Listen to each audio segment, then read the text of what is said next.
Right, I am roughly 2,500 light years into the journey, which means I'm not even 10% of the way yet.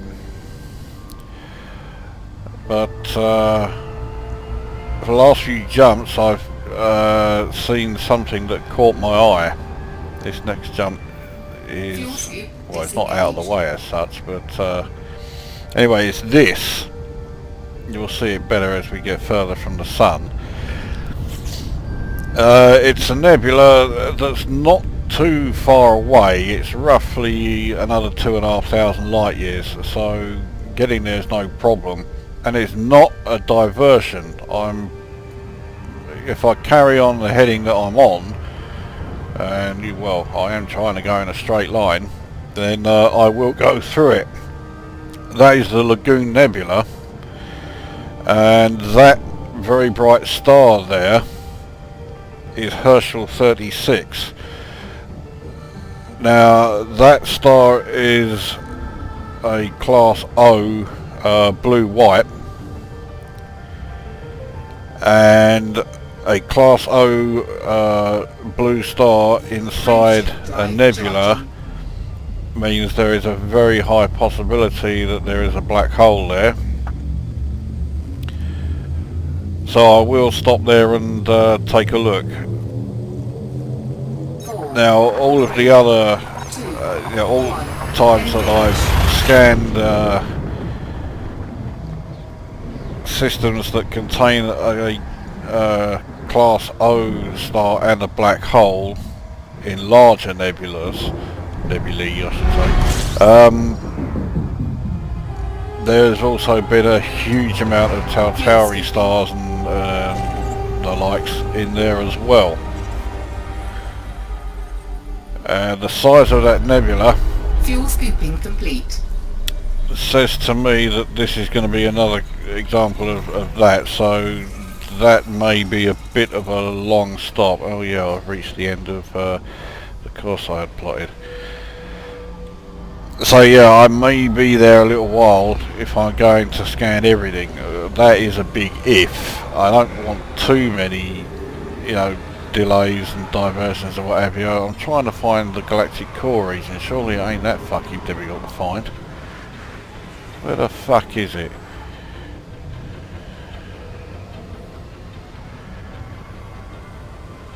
Come on, you fucker, where are ya?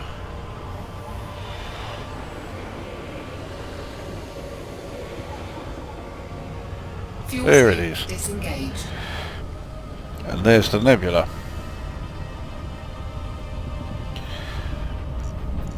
So, yeah, I mean, if we bring it up on the galaxy map.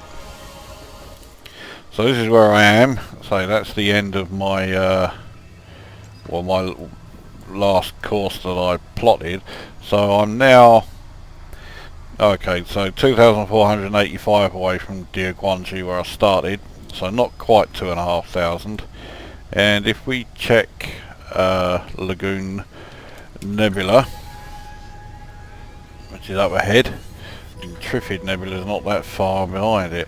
So there is Herschel 36. That's a class O. So it's 2,136 light years away. Now with it being that distance, and yet still bright enough for me to see the star from here, yeah, there's got to be other objects in there. There has to be other stars. It can't just be the one thing, not that bright.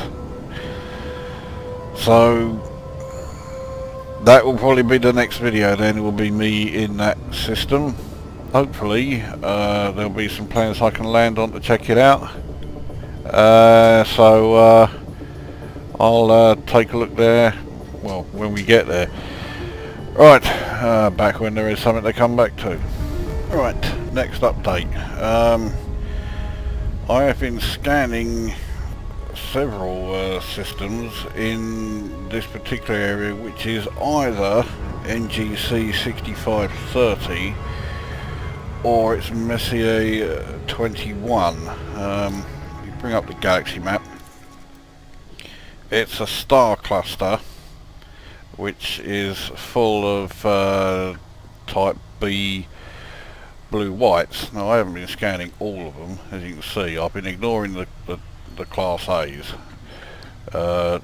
B's and O's are the ones that particularly interest me. So I was checking a few of those out. In fact, if we remove all the others, you can see there are quite a few blue-white stars in the area. As I say, this star cluster it's either NGC 6530 or it is Messier 21. I know a lot of the stars catalogued in the with the Messier designation are star clusters more than anything else. As you can see, I am getting pretty close to the Lagoon Nebula. This next destination, this next place, HD 164933, particularly caught my attention, and that definitely made it somewhere I want to go. Frameshift drive. We'll head there, and hopefully you'll see why as soon as we arrive, because this is only the second system that I'll have been to that has what this system has in it. 2, 1, engage. Now it is a Supergiant, but those of you who have followed my videos regularly, bollocks, okay, will know that I've visited more than, well, this was certainly not the second system that I've been to that has a Supergiant in it. That's because it's not a red Supergiant. Well, that's fucking bollocks. 17.6 is not a Supergiant. 17.6 light seconds away. I should be at least hundreds. So what a fucking letdown that was. I was expecting another Rigel, which is the only other blue Supergiant. Because the problem with Rigel is the big bastard star isn't the one that you'll see at the arrival point. It's the secondary star, although you can start scanning it from a ridiculous distance away. I don't think it's quite as far as Antares, but it's certainly far enough. But this so-called blue supergiant is clearly nothing of the sort. I've seen regular type Bs and every single type O that I've visited have all been bigger than this. So that was almost a complete waste of time. Anyway, I now need to reselect my next destination, which is only a few jumps away now, Herschel 36 within the Lagoon Nebula. It's 59.66 light years away, so yeah, it's just 3 jumps. Oh well, I guess we may as well Fuel scooping. stick around rather than pause it, because I'm not going to be doing a whole hell of a lot of scanning between now and then.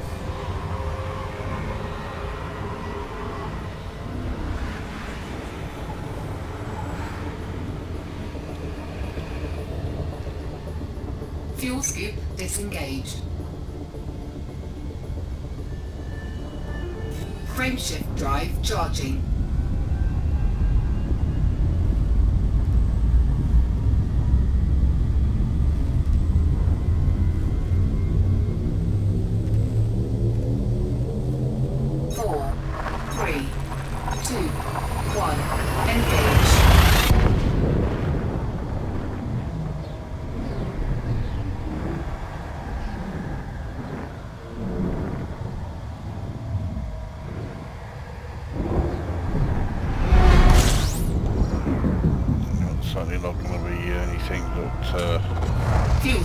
interest here.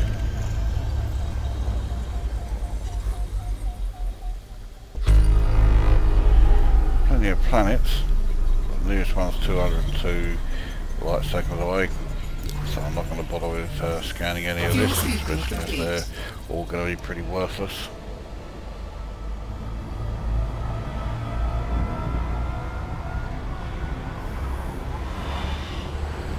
Earlier on I thought I found my first Earth-like.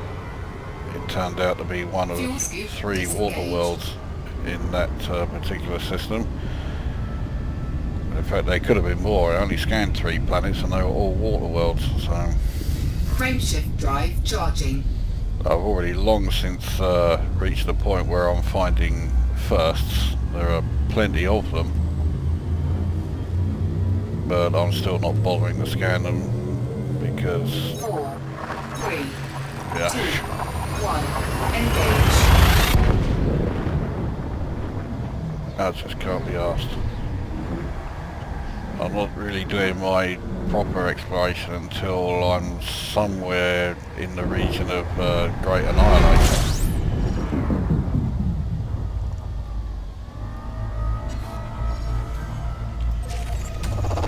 Fuel scooping. Fuel scooping complete. I don't think we are actually in the nebula yet. We certainly aren't too far from it, because our next jump is to Herschel 36, and it's a I don't know how far that jump is, but that will get us certainly within the nebula. And then we'll have a go at landing if there is anything worth checking out. How far are these? Might be able to scan some of them from here.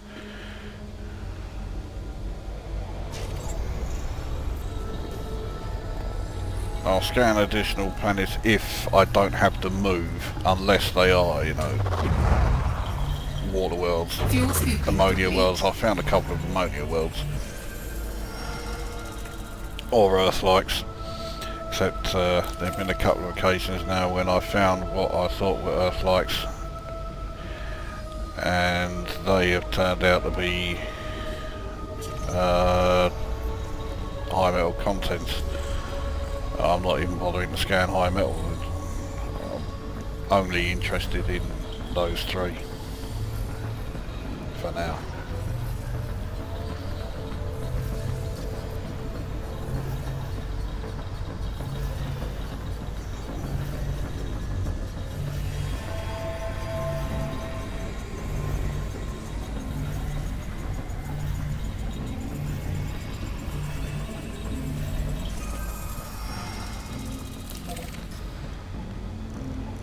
See if this one will scan from here.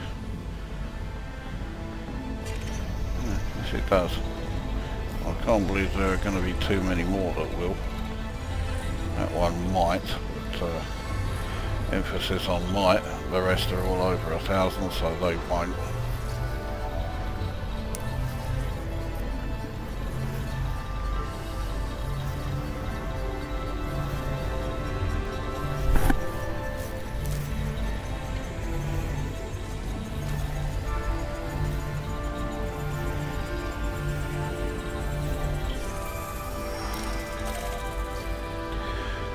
Oh, that definitely won't. Right.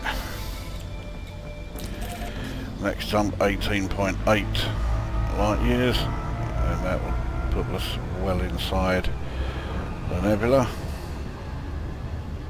We'll get a bit of distance between us and the sun and see if we are indeed inside the nebula at the moment. Doesn't look it. No, we're definitely not.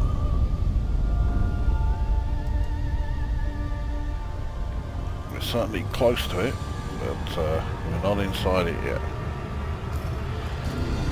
Next jump will take care of that though. Frameshift drive charging.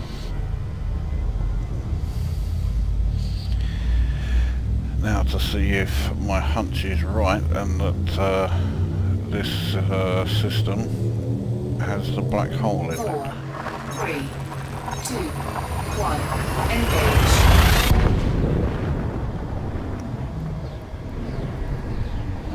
I don't know if it has a planet that I can land on, but we're about to find out. So there is the Class O, 37.4. So this is more than twice the size of that so-called Supergiant blue that I scanned earlier. There's only one other thing here, which means that we're not going to be landing anywhere. Fuel scooping. How far away is it? Not very far, but it's not a black Fuel hole. scooping complete. Bollocks. It's another blue-white. Can't possibly be another O, surely. It looks bright enough to be one. It fucking is. Jesus Christ. I haven't seen too many systems like that. Two Class O's in the same system. No wonder I could see this fucking system from so far away. So that's not bad, but no planets, no black holes. Fuel scoop disengaged. Big disappointment again. Right, well in that case, actually let's get some distance so we can actually see what the black hole, the nebula looks like from within. So much light coming from both those Class O suns that I think it's going to be quite the task to get enough distance to be able to see the nebula quite well. So let's jump to another system. That's an A.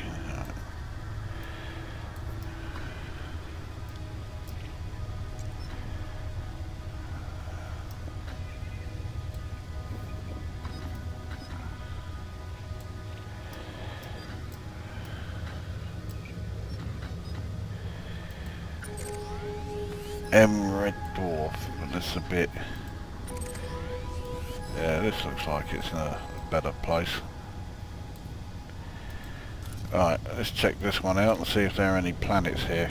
We really can't see a great deal in here because the light from those Class O stars is just far too strong. Frameshift drive charging. With this next one being a Class M, chances of there being planets is 4, a lot higher. 2, 1, engage. And the chances of being able to land on at least one of them should be pretty good as well.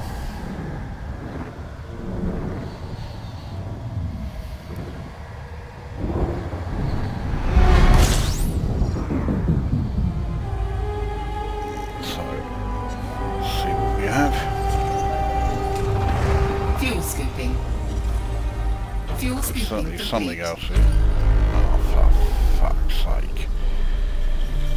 Oh, hang on. Something's orbiting it.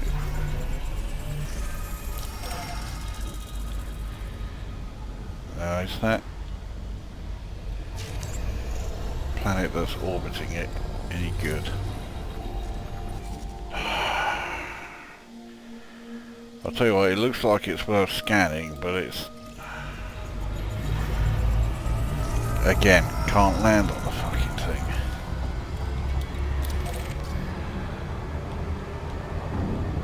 Fuel scoop disengaged. Right, well I'll pause this here and I'll come back when I've found a planet I can land on while we're in this nebula.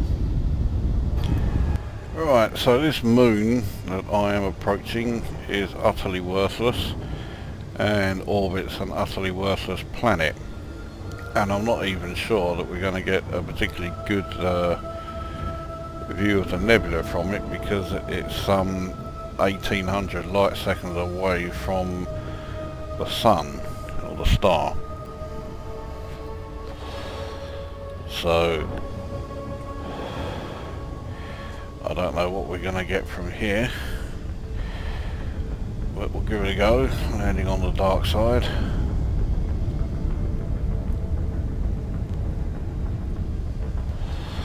Well, we can already see some ambient light on the dark side there, and some immense graphical glitches from Elite Dangerous.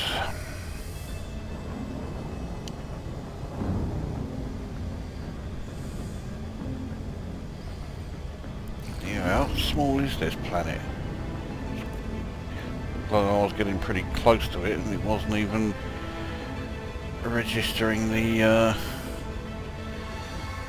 orbital cruise bloody thing. Anyway, we're there now. Orbital flight engaged.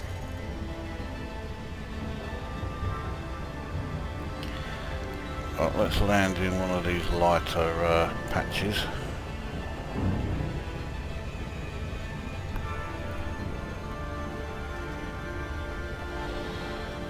We're getting some colour at least. Not quite as much as I'd hoped, but there's something there.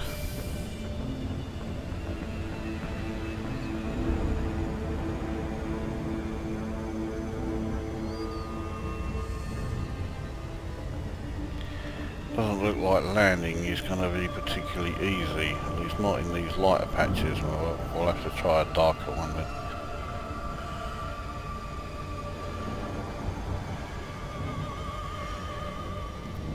The surface of this moon is seriously bumpy.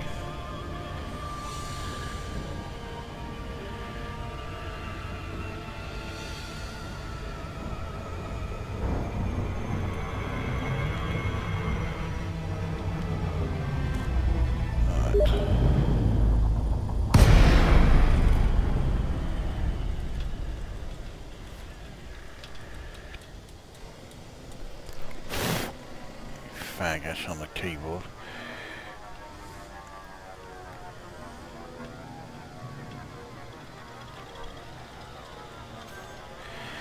Alright, well, that's where it's dropped us out. Let's see what's here.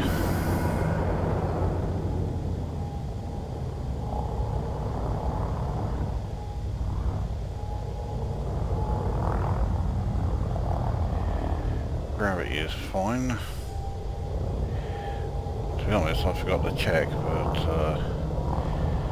on moons it's rarely anything other than minimal.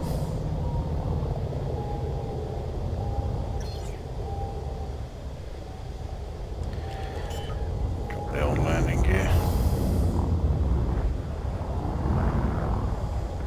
Landing gear deployed.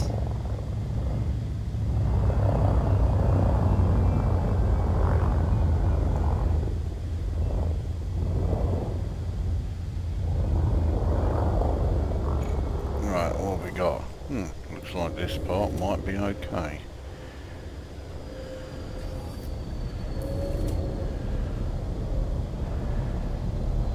Well, put it this way, the landing says it's okay. There we go. Alright, let's take a look.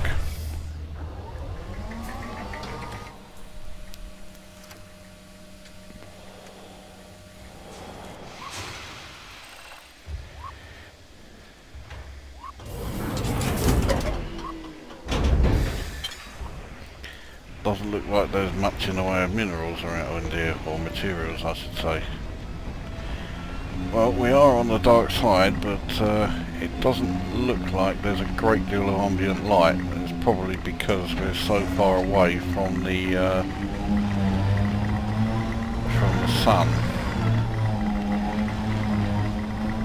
And not only are we far away from it, but the sun is only a red dwarf.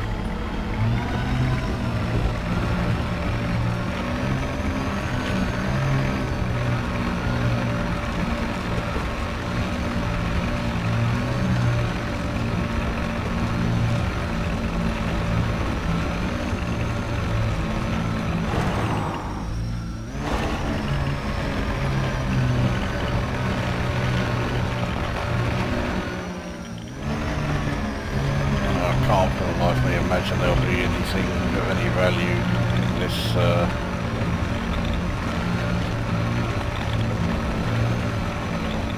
deposit that I'm going to be checking out here.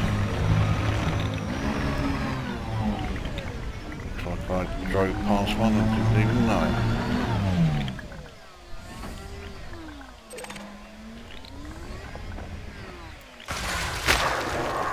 Right, what have we got? Nickel, carbon and iron. All the usual fuck all.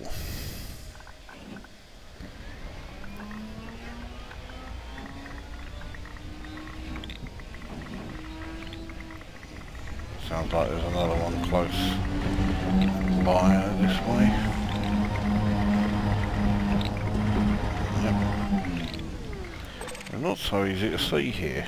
They just look like every other fucking rock. Fucking hell.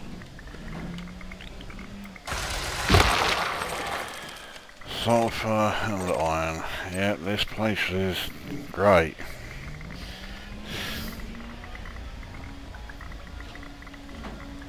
I'm not seeing a whole hell of a lot here, and it's also not really providing a great view of the nebula.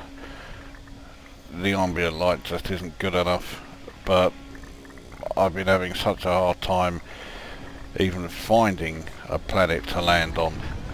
Believe it or not, I have scanned 12 systems in this system, in this nebula.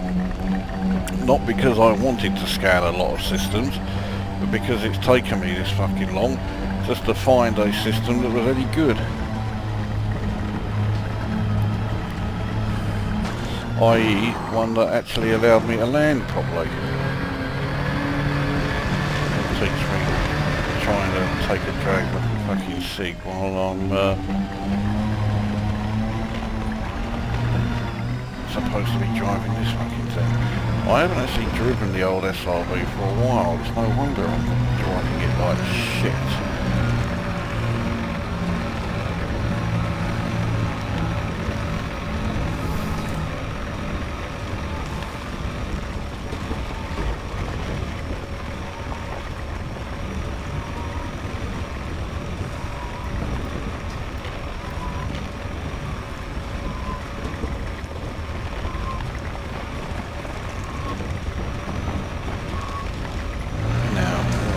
It won't let me, I won't be able to fit under here. Pretty good, I'd say. Oh well, good job I'm not really a betting man.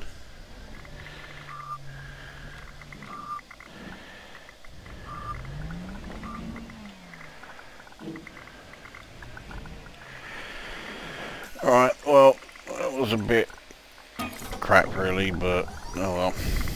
You got to see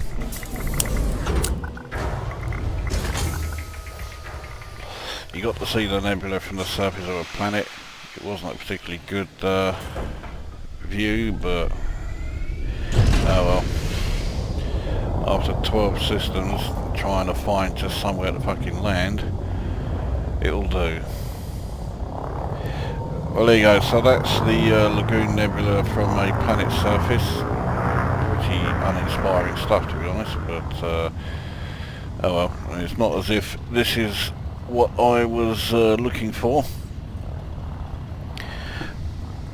I still have quite the way to go before I actually reach my planned destination. In fact, we'll have a check on that when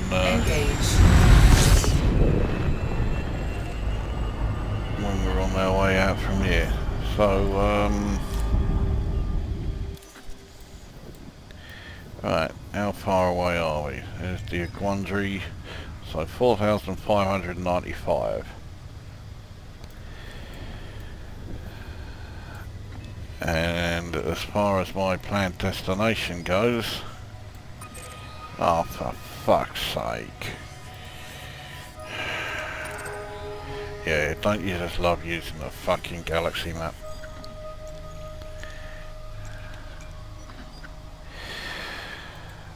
Well, the first destination is here.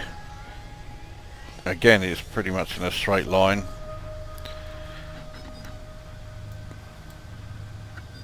It's in there somewhere. There we go, Great Annihilator. I only have 18,500 light years to go. And then as far as good old Sagittarius A star, I have 21,431 light years to go. That will be fun, won't it? Anyway, right, so that's the Lagoon Nebula done. So I'll be back when there is something to come back to. Right, next jump takes us into the Trifid Nebula. Now at the moment Trifid Nebula looks quite dark because we're just getting away from a Class B blue-white star, and this kind of nebula I am sick of the sight of, and I'll show you why. We can't see it very clearly at the moment. Let's get rid of all the lines. But there is the Trifid Nebula. Over there is NGC 6357, which is identical. Over here we have Omega Nebula, which is identical. In the background there is the Eagle Nebula, which is identical. So is the Monkey Head Nebula. So is the Running Man Nebula. So is the Witch's Head Nebula. Frontier Developments have used the same template over and over and over again, and they've done it with every single nebula. There's probably only like about a handful of different nebula types, but they use the same ones time after time after time. Consequently, even the nebulae, which are supposed to be, you know, some of the most impressive sights, all look the same. If you see one, you can guarantee that there is going to be at least 5 or 6 others somewhere in this galaxy that are identical. 2, 1, engage. So they've even cut corners on this. Anyway, let's see if we can have some better luck with finding a planet I can land on within this nebula than I did in the lagoon. Fuel scooping. I'm not very optimistic. Fuel scooping complete. None of these have moons, but let's take a look and see if any of them I can land on. No, of course not. That has potential to be, well, at least a water world.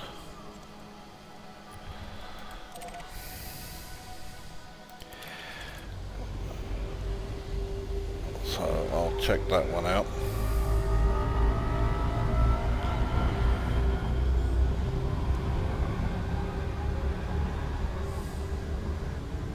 Fuel scoop disengaged.